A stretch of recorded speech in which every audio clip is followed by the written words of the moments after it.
wabarakatuh. Selamat malam adik-adik semua. Semoga malam ini kalian tetap sehat dan puasa kalian juga tetap berjalan dengan lancar.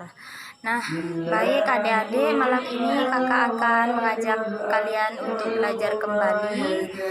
Dan kakak sudah membawakan pembelajaran yang baru. Namun sebelum kakak mulai materi yang baru, kakak akan mengulang kembali materi yang sudah kakak sampaikan tadi malam. Nah, tadi malam kita sudah belajar tentang pembelajaran matematika yang berjudul penjumlahan dan pengurangan. Kalian masih ingat gak apa sih yang dimaksud dengan penjumlahan dan pengurangan? Penjumlahan adalah sebuah proses menambah sehingga hasil angka tersebut menjadi lebih besar. Contohnya tadi malam kakak sudah memberi contoh seperti 2 ditambah dengan 2 sama dengan 4. Dan penjumlahan juga merupakan suatu aturan yang mengaitkan setiap pasangan bilangan dengan bilangan yang lain. Penjumlahan ini mempunyai 3 sifat, contohnya seperti sifat pertukaran, sifat identitas, dan juga sifat pengelompokan. Dan pengurangan sendiri adalah sebuah proses mengambil sebagian atau seluruhnya sehingga hasil atau sisanya menjadi lebih sedikit. Contohnya seperti tadi malam, 5 dikurangi 3 sama dengan 2. Dan juga pengurangan merupakan kebalikan dari penjumlahan. Tetapi pengurangan tidak memiliki sifat seperti yang dimiliki oleh penjumlahan. Yang sudah kakak sebutkan tadi, sifatnya itu seperti sifat pertukaran, sifat identitas, dan juga sifat pengelompokan.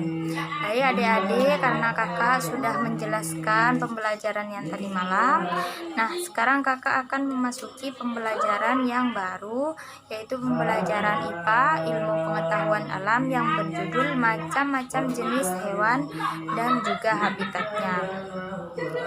Hewan memiliki 2 lingkungan atau 2 habitat. Contohnya seperti air dan juga darat.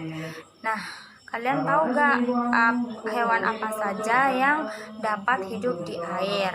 Nah, kakak akan menyebutkan hewan apa saja sih yang hidup di air.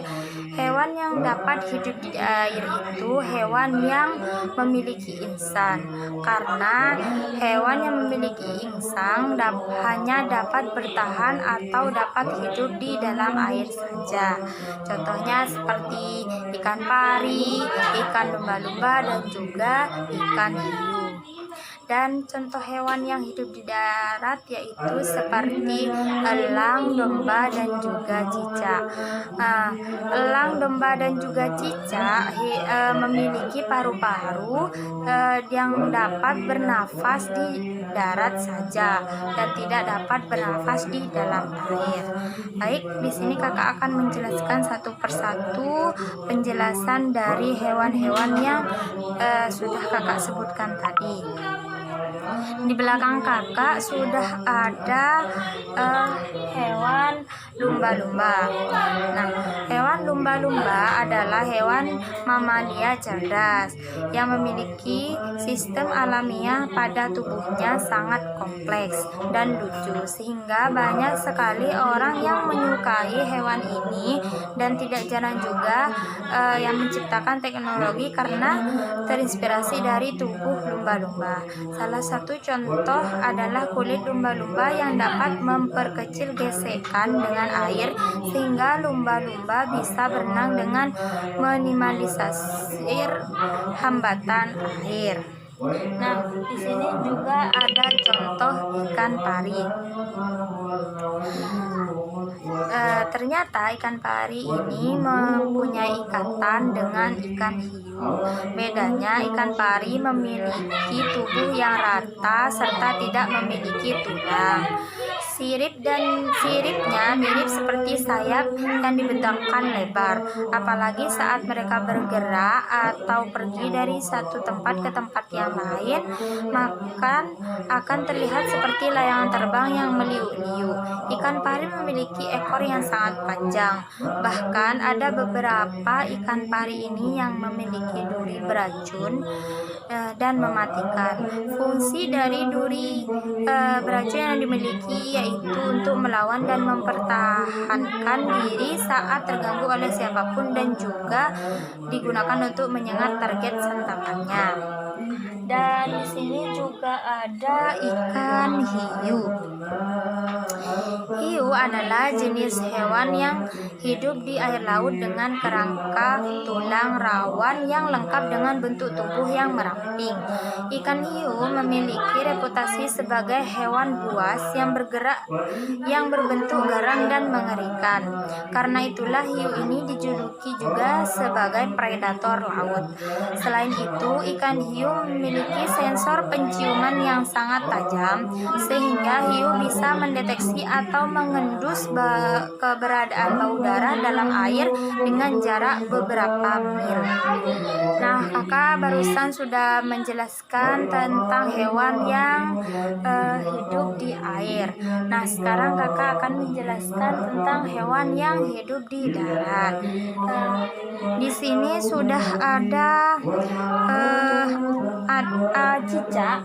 Kalian pasti sudah pada tahu kan, cicak itu hewan yang merayap-rayap di dinding. Cicak adalah hewan yang sering terlihat merayap di tembok rumah, khususnya di Indonesia. Cicak telah bersimbiosis mutualisme dengan manusia karena cicak suka memakan nyamuk. Nah, berikutnya yaitu burung elang. Elang adalah hewan karnivora yang dikenal karena memiliki penglihatan yang sangat tajam dan dijadikan lambang negara Amerika. Dan selanjutnya yaitu hewan domba. Domba adalah hewan ternak yang diambil bulunya untuk dijadikan bahan baku kain wol. Nah, karena kakak sudah menjelaskan tentang hewan-hewan yang hidup di air dan di darat, kakak akan mengulang kembali penjelasan yang sudah kakak bacakan barusan ya adik-adik. Hewan dibagi menjadi hewan dua, ada yang dapat hidup di air dan juga ada yang dapat hidup di darat. Kenapa sih hewan halus ada yang hidup di air dan di darat? Karena mereka memiliki perbedaan adik-adik.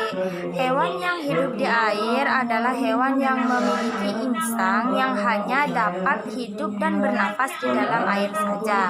Nah, sedangkan hewan yang hidup di darat yaitu hewan yang hanya memiliki paru-paru dan hanya bisa bernafas dan bertahan hidup di darat saja. Nah, karena kakak sudah menjelaskan pembelajaran malam ini dan waktunya juga sudah habis, kakak akan mengakhiri pembelajaran hari ini. Kurang lebihnya mohon maaf. Assalamualaikum warahmatullahi wabarakatuh.